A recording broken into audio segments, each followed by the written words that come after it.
Hello everyone, আসসালামু আলাইকুম। সবাই কেমন আছেন? সবাইকে স্বাগতম জানিয়ে নতুন একটি ভিডিও শুরু করছি। আজকের ভিডিওটিতে দেখাবো আমি ফুলকপির চপ। প্রথমে ফুলকপিগুলো ভালো করে কেটে নিয়েছি, সাইজ মতো কেটে নিয়ে ভালো করে ধুয়ে লবণ, হলুদ, সামান্য পানি দিয়ে একটু ভাপিয়ে নেব। ভাপানোর জন্য চুলাতে বসাই দিলাম। এরপর একটি বাটিতে 1 কাপ পরিমাপ মতো বেসন নিলাম। তারপর চালের গুঁড়া 2 চা চামচ দিলাম। এর মধ্যে কপিগুলো ভাপানো হয়ে গিয়েছে, এগুলো ঢেলে নেব একটি চালনিতে।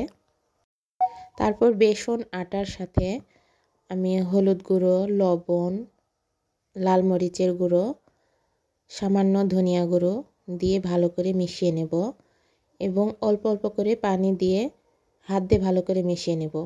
কেউ চাইলে চামচ দিয়েও মেশাতে পারেন।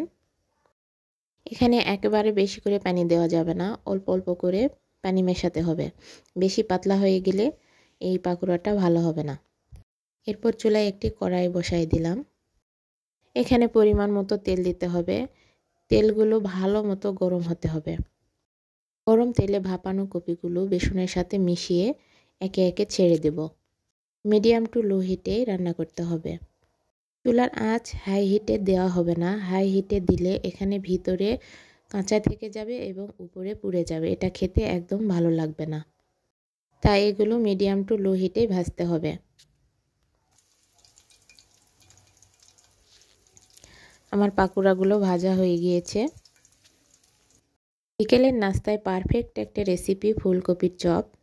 বাচ্চা থেকে শুরু করে পরিবারের সবার একটা প্রিয় খাবার, এটা সবাই ট্রাই করবেন।